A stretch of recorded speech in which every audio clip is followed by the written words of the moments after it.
Anda masih menyaksikan Sapa Indonesia Malam bersama saya Friska Clarissa. Litbang Kompas merilis survei terbaru elektabilitas bakal calon gubernur rujukan publik Jawa Barat. Secara elektabilitas, Ridwan Kamil menempati urutan teratas disusul Deddy Mulyadi dan Bima Arya. Survei digelar dari 15 hingga 20 Juni 2024 dengan melibatkan 400 responden secara acak. Dari nama calon gubernur yang dirujuk warga Jawa Barat, banyak yang berlatar belakang bupati atau wali kota.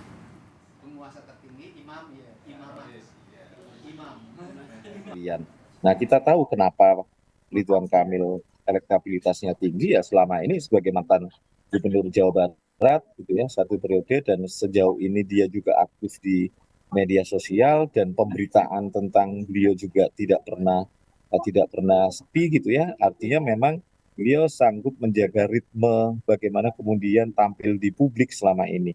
Sementara Deddy Mulyadi juga sama, meskipun berangkat dari kepala daerah ya, mantan kepala daerah, sama dengan Ridwan Kamil. Selama ini kan beliau juga langkah-langkah politiknya juga seringkali masuk dalam ruang publik gitu ya. Dalam survei Litbang Kompas, nama Ridwan Kamil menjadi referensi terbesar publik di Jawa Barat, yakni 36,6%. Berikutnya ada Wakil Ketua Dewan Pembina Partai Gerindra, Deddy Mulyadi, dengan 12,2%. Lalu ada Ketua DPP PAN, Bima Arya, dengan elektabilitas 1,6%. Nah, menariknya, masih ada 41,0% yang menjawab tidak tahu atau belum menentukan pilihan secara tegas. Litbang Kompas juga merilis survei soal persoalan mendesak yang menurut warga Jawa Barat perlu diselesaikan oleh pemerintah daerah. Litbang Kompas membaginya atas warga Jawa Barat di wilayah pesisir di antara Cirebon, Indramayu, Garut, dan Sukabumi, serta wilayah non-pesisir di antaranya Bogor, Bandung, Karawang, dan Depok. Bagi warga Jawa Barat pesisir, 3 persoalan utama adalah lapangan kerja, akses dan infrastruktur jalan, serta kesejahteraan masyarakat. Sementara warga Jawa Barat non-pesisir, 3 persoalan terbesarnya adalah kemacetan lalu lintas, pengangguran, juga persoalan kemiskinan.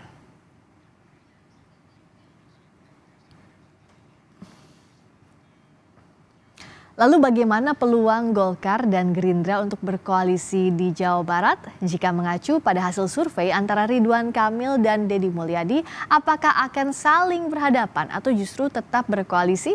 Kami akan bahas bersama Wasekjen Partai Golkar Putri Komarudin, bergabung juga peneliti Litbang Kompas Yohan Wahyu, dan ada anggota Dewan Pembina Partai Gerindra Andre Rosiade. Selamat malam Mbak Putri, Bang Andre, Mas Yohan. Malam.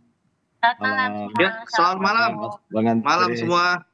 Malam. Saya ini ke Mas Yohan dulu ya. Kalau kita lihat dari datanya, ini memang yang mencuat ini antara Ridwan Kamil, Deddy Mulyadi, Bima Arya, atau masih ada referensi lain warga Jawa Barat? Apakah memang 3 sosok ini paling kuat karena memang punya track record untuk memimpin di Jawa Barat? Ya, ini desain pertanyaannya memang kita bikin terbuka ya, top of mind. Karena saat ini belum masuk masa pendaftaran gitu ya. Jadi tidak ada rujukan siapa calon resmi gitu ya. Karena itu kita memang mendesain survei ini secara terbuka pertanyaannya. Jadi jika sekarang pemilihan gubernur Jawa Barat, siapa yang akan Anda pilih gitu ya. Jadi memang kalau kita lihat artinya top of mind itu kan siapa yang terlintas pertama dalam memori responden, dia akan menjawab itu. Inilah hasilnya gitu ya.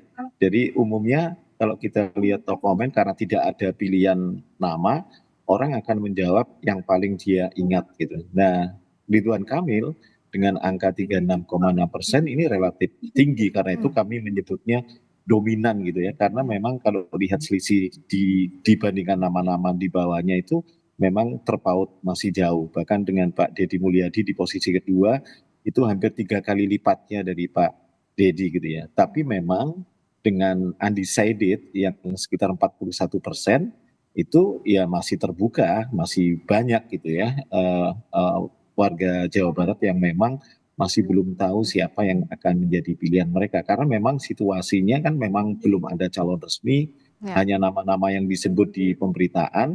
Tapi memang untuk itulah kita mau menangkap gitu ya secara langsung genuine gitu ya siapa nama-nama yang dalam benak warga Jawa Barat ini akan mereka pilih untuk jadi gubernur. Ridwan Kamil relatif tinggi untuk ukuran desain pertanyaan yang top of mind ya. Umumnya kalau top of mind itu kan kecil-kecil karena memang orang tidak dikasih pilihan. Ini kan relatif besar. Ini tidak lepas dari posisi sebagai mantan gubernur Jawa Barat. Popularitasnya juga sudah cukup tinggi gitu ya di mata warga Jawa Barat. Nah ini tentu jadi modal Pak RK untuk kemudian bisa berlabuh bertarung di pilkada nanti. Jadi memang desain pertanyaan ini memang sangat terbuka dan hasilnya memang umumnya ketika belum ada calon orang masih banyak tidak tahu gitu ya karena itu kan undecided di survei ini 41%. Tapi dengan 36,6% artinya sangat kuat sekali nama RK ini tertanam dalam memori ingatan responden gitu ya. Begitu Priska. Menarik untuk membaca ini apalagi format pertanyaannya top of mind seperti yang tadi Mas Yohan bilang. Saya akan tanyakan dulu ke Mbak Putri sekaligus kami koreksi Ketua DPP Partai Golkar. Mbak Putri, kalau dari sisi Golkar apakah ini semakin memantapkan untuk memajukan Kang Emil di Jawa Barat posnya? Ya, tentu kan Golkar dari kemarin pilkada yang lalu, pilkada sekarang, terus pileg yang lalu juga kita selalu mencalonkan kandidat itu berdasarkan survei masing-masing calon di provinsi dan kabupaten kota. Dan memang untuk Kang Emil sendiri di berbagai survei kita sudah melihat bahwa beliau selalu menempati posisi tertinggi. Dan Litbang Kompas juga baru membuktikan bahwa mempunyai hasil survei yang sama gitu dengan misalnya kemarin SMRC di level 50%, indikator politik juga di sekitar 46%, sekarang Litbang Kompas 36%, dan tetap yang teratas di antara kandidat yang lain. Jadi memang secara beliau kemarin juga popularitas dan elektabilitasnya sangat baik di Jawa Barat. Dan banyak memberikan kontribusi dan program yang sesuai diharapkan oleh masyarakat, sehingga ini menjadi faktor utamanya Partai Golkar juga tentu dalam menentukan. Walaupun memang kita masih memberikan 2 surat tugas kepada Kang Emil, yaitu di daerah Jakarta dan juga untuk Provinsi Jawa Barat. Makanya kita masih melihat hasil survei internal kami yang kedua yang akan segera dikeluarkan di pertengahan bulan Juli ini, dan nanti keputusannya insya Allah akhir bulan Juli ini akan segera kita umumkan, sambil kita juga tetap berkoordinasi dengan partai-partai Koalisi Indonesia Maju, termasuk juga partainya Bang Andre di Gerindra.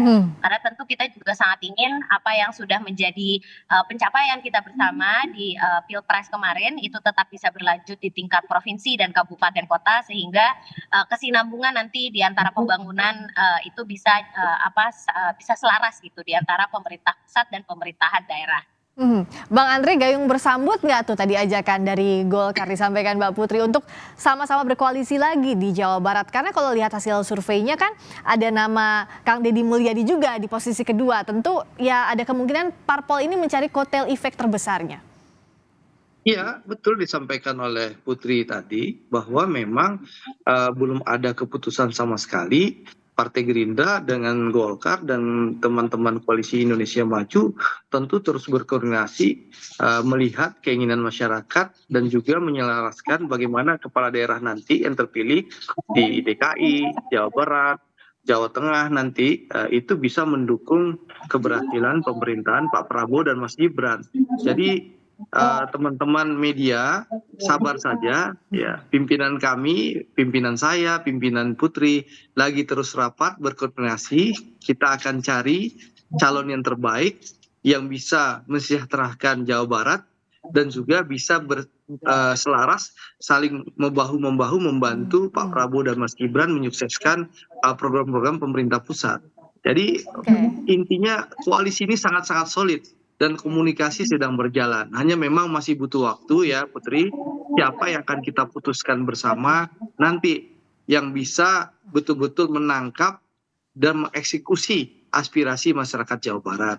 Tapi tentu survei tadi Kang Emil nomor 1, Kang Deddy nomor 2 dan tokoh-tokoh lain tentu menjadi masukan bagi seluruh partai yang ada di Koalisi Indonesia Maju, dan harapan kita bukan hanya nanti calon kami yang di Koalisi Indonesia Maju itu bukan hanya nanti didukung oleh Koalisi Indonesia Maju. Harapan kami tentu bisa didukung oleh partai-partai lain. yang ada di luar Koalisi Indonesia Maju. Saya kasih contoh, kami di Sumatera Barat, Gerindra dan insya Allah Koalisi Indonesia Maju akan berkoalisi dengan PKS, Ya. ya. Bahkan di Sulawesi Tengah ya, kita mendukung calon dari Partai Nasdem menjadi gubernur. Jadi sangat-sangat cair dan sangat-sangat Dan baik. besar diharapkannya ya koalisinya, Bang Andri. Iya, jadi kita berharap bukan hanya Koalisi Indonesia Maju, tapi didukung oleh koalisi yang di luar Indonesia. Karena sekali lagi, Pilpres dan Pileg sudah selesai. Sekarang momentum kita bergotong royong bersama-sama membangun bangsa secara bersama-sama. Oke. Itu harapan Pak Prabowo dan Mas Gibran tentunya. Baik, saya ke Mas Yohan. Sebenarnya apa yang diharapkan warga Jawa Barat sebagai persoalan utama yang harus diselesaikan, termasuk juga bagaimana tipe pemilih di Jawa Barat ini kalau dibandingkan dengan Jakarta misalnya, tipe pemilih yang lebih rasional. Nah, bagaimana dengan di Jawa Barat dan juga untuk menuntaskan PR-PR-nya tadi, Mas Yohan? Ya, kalau kita lihat harapan masyarakat Jawa Barat, isu kesejahteraan itu memang lebih banyak disampaikan ya, karena itu soal kesejahteraan, soal peningkatan kehidupan ekonomi, tentu tidak lepas dari itu adalah bagaimana pelayanan publik dan fasilitas tadi juga sempat disinggung. Artinya memang ini lebih ke bagaimana memenuhi harapan-harapan itu gitu ya. Tapi memang karakter pemilih Jawa Barat ini memang tidak jauh berbeda dengan wilayah-wilayah yang lain ya. Mereka cukup rasional di satu sisi, tapi di sisi yang lain juga dari sisi sentimen emosionalnya juga tidak bisa dihilangkan gitu ya. Kedekatan dengan sosok tertentu, kedekatan dengan partai politik juga menjadi pertimbangan mereka, termasuk apakah misalnya arah pilihan Pak Prabowo, arah pilihan Pak Jokowi, misalnya Jokowi effect, Prabowo effect, itu juga kita baca memiliki kontribusi untuk mempengaruhi atau menjadi pertimbangan pemilih untuk menentukan pilihan di pilkada nanti. Yang jelas memang tentu tidak sekedar bermodal elektabilitas sosok calon itu maju di pilkada ya. Ada program-program atau janji-janji yang bisa menarik perhatian pemilih. Nah, ini kelompok pemilih yang sebenarnya porsi kelompok pemilih yang satu dari segi usia mereka lebih muda, dari segi ini mereka tentu punya harapan ada langkah-langkah atau program-program yang menurut mereka bisa mereka ukur tingkat potensi apakah memungkinkan program-program itu akan dilaksanakan. Jadi memang tidak memberikan janji yang sangat susah diwujudkan, tapi lebih yang konkret gitu. Begitu. Oke, kalau dari Mbak Putri, hitung-hitungannya sejauh ini karena nama Kang Emil ini kan masuknya 2 ya, di Jawa Barat juga di Jakarta kemarin juga masuk 3 besar.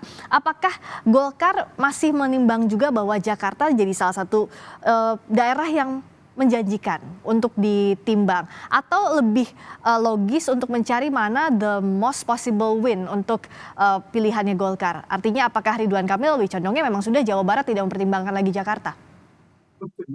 Dalam hal ini kan juga tentu kita mempertimbangkan pandangan dari partai-partai lain yang ada di Koalisi Indonesia Maju, karena memang itu komitmen kita ya, tentu seperti yang tadi Bang Andri sampaikan gitu, sambil juga mengajak partai-partai lain yang kemarin tidak bersama kita di Koalisi Indonesia Maju untuk ikut turut membangun terutama dari daerah-daerah bersama-sama gitu. Makanya di Jawa Barat juga kita sudah berkomunikasi dengan partai di luar KIM, misalnya seperti PDIP dan juga PKS, untuk membicarakan terkait dengan komposisi kemungkinan kandidasi dari masing-masing partai dan bagaimana nanti kolaborasi tersebut bisa kita lanjutkan di pilkada. Dan hal-hal seperti ini kan memang terus akan berlangsung dinamis sampai dengan keputusan nanti di bulan Agustus pada saat pencalonan tersebut akan diumumkan oleh masing-masing partai. Jadi memang dalam sekarang ini prioritas kita tentu selain melihat hasil survei yang sekarang juga sedang dilakukan survei kedua, kita juga turut melihat bagaimana konsistensi dari hasil survei tersebut, karena dalam pilkada kan paling penting adalah konsistensi dari elektabilitas kandidat tersebut gitu. Kalau kemarin untuk survei pertama kita, warga Jawa Barat yang menginginkan Kang Emil untuk maju itu ada 73%. Jadi tentu kita kita berharap untuk putaran kedua survei ini tentu hasilnya akan tetap sama gitu, sehingga ini akan menjadi dasar yang sangat kuat nanti apakah penempatan beliau nanti lebih cocok di DKI Jakarta atau di Jawa Barat, dan tentu sambil terus komunikasi juga dengan partai-partai Kim tentunya. Oke, kalau dari Gerindra gimana Bang Andre? Pak Prabowo itu apa pertimbangan utamanya untuk menentukan calon gubernur di Jawa Barat khususnya? Apakah semata karena survei atau lebih yang paling kecil resistensinya atau seperti apa? Ya, memang seluruh aspek tentu dikaji secara bersama-sama ya. Sekali lagi Jawa Barat itu provinsi besar dengan jumlah penduduk terbesar di Indonesia, dan kita tahu kami di Gerindra punya rencana ya dengan teman-teman di Koalisi Indonesia Maju agar calon kepala daerah yang kita usung nanti baik di Jakarta, Jawa Barat, Jawa Tengah, dan Jawa Timur ini bisa calon secara bersama-sama. Untuk apa? Karena memang untuk supaya sinergisitas antara pemerintah pusat dan daerah ini bisa berjalan dengan baik gitu loh. Karena sekali lagi Jawa Barat dan DKI ini adalah posisi daerah yang sangat strategis. Jadi seluruh aspek kita kaji, dan memang disampaikan Putri, ini waktu masih panjang, sabar saja ya, survei lagi dikaji, komunikasi sedang berjalan. Jadi memang teman-teman media harap bersabar, berikan waktu kita untuk terus komunikasi. Dan tadi disampaikan Putri, harapan kami bukan hanya diusung oleh Partai Koalisi Indonesia Maju, tapi kalau bisa diusung oleh partai-partai yang di luar Koalisi Indonesia Maju. Karena apa? Karena kita ingin mempersatukan Indonesia. Karena kita ingin bergotong royong membangun Indonesia. Intinya itu semangat kami dari Koalisi Indonesia Maju. Jadi memang butuh waktu, tapi percayalah kita akan berikan ya calon yang terbaik di DKI, di Jawa Barat dan Jawa Tengah. Untuk apa?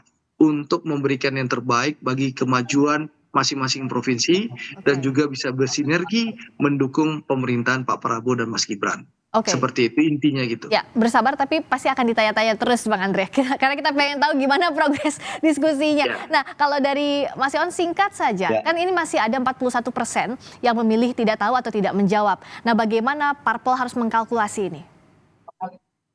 Ya, ketika survei ini dilakukan kita memang karena tadi ya saya jelaskan di awal belum ada masa pendaftaran calon, tidak ada pasangan atau belum ada partai yang secara resmi declare gitu ya pasangan calon yang diusung. Ya kita memang menangkap ya pasti banyak undecided voter yang tergrab di survei ini ya. 41% itu relatif tinggi gitu ya. Tapi dengan modal hampir 40% yang dimiliki Pak RK, saya pikir itu juga sesuatu yang besar gitu ya. Apalagi selisihnya agak jauh dibandingkan calon-calon di bawahnya.